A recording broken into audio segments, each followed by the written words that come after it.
जब हम डायमंड का नाम सुनते हैं हमारे दिमाग में एक ही चीज आती है, लग्जरी, वेल्थ और एक्सपेंसिव ज्वेलरी। लेकिन क्या आपने कभी सोचा है कि आखिर डायमंड में ऐसा क्या खास है?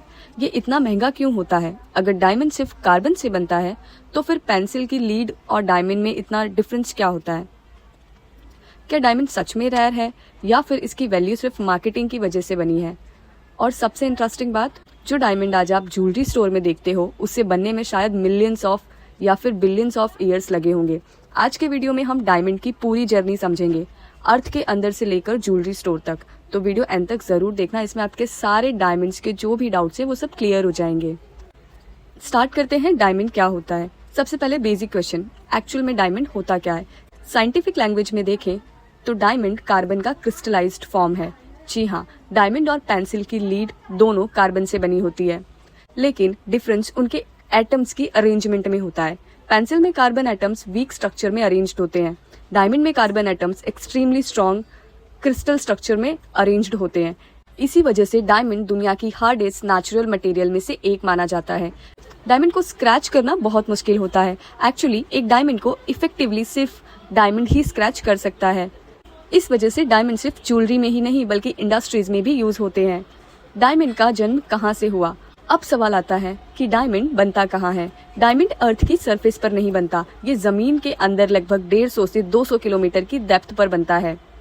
वहाँ टेम्परेचर 1000 डिग्री सेल्सियस से भी ज्यादा होता है। प्रेशर इतना ज्यादा होता है कि आम इंसान इमेजिन भी नहीं कर सकता। इसी एक्सट्रीम प्रेशर और हीट में कार्बन एटम्स कंप्रेस होते रहते हैं और धीरे धीरे डायमंड का फॉर्मेशन होता है। ये प्रोसेस कुछ दिनों या सालों में नहीं होती। इस प्रोसेस को मिलियंस और कभी कभी बिलियंस ऑफ ईयर्स भी लग सकते हैं। यानी आज जो डायमंड रिंग आप देख रहे हो उसका सफर शायद डायनासोर से भी पुराना होगा। डायमंड सरफेस तक आता कैसे है? डायमंड अर्थ के अंदर तो बन गया, लेकिन बाहर कैसे आया? यहाँ नेचर का रोल शुरू होता है। मिलियंस ऑफ ईयर्स पहले पावरफुल वोल्केनिक इरप्शन हुए। ये इरप्शंस अर्थ के डीप मेंटल से रॉक को सरफेस तक ले आए। इन रॉक्स को किम्बरलाइट रॉक्स कहा जाता है और इन्हीं रॉक्स के अंदर डायमंड्स मिलते हैं। आज भी माइनिंग कंपनीज डायमंड डिपॉजिट ढूंढने के लिए किम्बरलाइट पाइप्स का सर्च करती है। डायमंड्स माइनिंग कितनी डिफिकल्ट है। अब आते हैं माइनिंग्स पर। बहुत लोग सोचते हैं कि डायमंड माइन में जाओगे और चमकते हुए डायमंड्स मिल जाएंगे। रियलिटी बिल्कुल अलग है। माइनिंग कंपनीज को पहले सर्वे करना पड़ता है, फिर एग्जीक्यूशन करनी पड़ती है, फिर हजारों तो रॉक्स प्रोसेस करने पड़ते हैं और उसके बाद भी सिर्फ थोड़ा सा डायमंड मिलता है। कई माइंस में 1 कैरेट डायमंड के लिए टन्स ऑफ रॉक्स प्रोसेस करनी पड़ती है। इसी वजह से माइनिंग एक्सट्रीमली एक्सपेंसिव प्रोसेस है। Heavy machines, fuel cost, workers, safety system, transportation सब मिलाकर माइनिंग बहुत कॉस्टली हो जाती है। रफ डायमंड से ज्वेलरी डायमंड तक का सफर। जब डायमंड माइन से निकलता है तब वो ज्वेलरी जैसा नहीं दिखता, वो एक रफ स्टोन की तरह दिखता है। उसमें साइन नहीं होती, उसमें स्पार्कल नहीं होता। अब शुरू होता है डायमंड कटिंग और पॉलिशिंग का प्रोसेस। एक्सपर्ट्स डायमंड को एनालाइज करते हैं, उसकी शेप डिसाइड करते हैं, उसके फ्लॉज आइडेंटिफाई करते हैं और फिर केयरफुली कट करते हैं। एक गलत कट लाखों रुपए का नुकसान करा सकता है, इसीलिए स्किल्ड क्राफ्टमैन्स की बहुत जरूरत होती है। डायमंड की असली ब्यूटी पॉलिशिंग के बाद ही सामने आती है। डायमंड इतना रेयर क्यों होता है? आपने बहुत लोगों से सुना होगा कि डायमंड बहुत रेयर है। अब आते हैं सबसे पॉपुलर क्वेश्चन पे कि डायमंड एक्चुअल में इतना रेयर क्यों होता है। First reason, extremely formation condition. हर जगह डायमंड नहीं बनता। दूसरा रीजन, फॉर्मेशन टाइम। मिलियंस और बिलियंस ऑफ ईयर्स लगते हैं।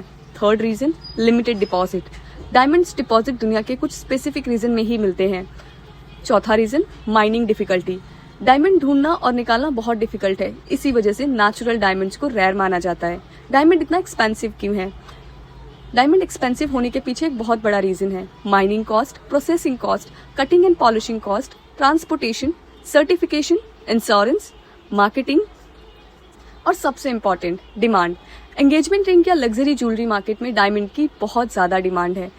जितनी डिमांड और लिमिटेड सप्लाई होगी, प्राइस उतनी ज्यादा होगी। इसी प्रिंसिपल पर डायमंड मार्केट काफी हद तक ऑपरेट करता है। 4 C's of diamond, the main factor of diamond. Experts diamond की क्वालिटी 4 C's से मेजर करते हैं। कट, डायमंड कितना अच्छा कट हुआ है। कलर, डायमंड कितना कलरलेस है। क्लैरिटी, डायमंड के अंदर कितने इंक्लूजन्स या फ्लॉज हैं। कैरेट, डायमंड का वेट कितना है। जितनी बेटर 4 C's होगी उतनी हायर वैल्यू होगी।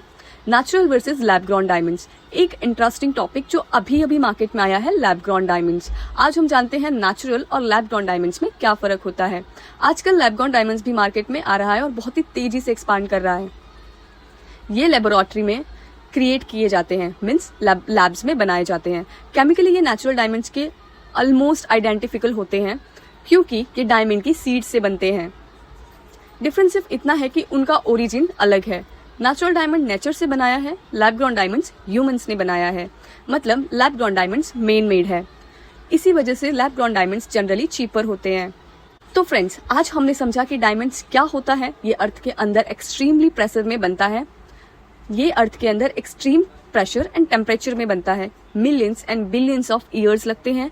माइनिंग एंड प्रोसेसिंग डिफिकल्ट होती है और इसी वजह से डायमंड वैल्यूएबल माना जाता है। सबसे इम्पॉर्टेंट बात जो कि लास्ट में आपको ध्यान रखना है, नेचुरल डायमंड और lab grown diamond. Lab grown diamond की प्राइस इतने कम क्यों होते हैं? लैब ग्रॉन डायमंड के प्राइस इसीलिए कम होते हैं क्योंकि वो ह्यूमंस ने बनाया है, वो लेबोरेटरी में बना है और इसीलिए उसको इतना टाइम नहीं लगता ग्रो करने में। वो मोस्टली 4 to 5 वीक्स में ग्रो हो जाता है और नेचुरल डायमंड को million and billion years of लगते हैं एक डायमंड बनने में। इसीलिए क्योंकि नेचुरल डायमंड रेयर है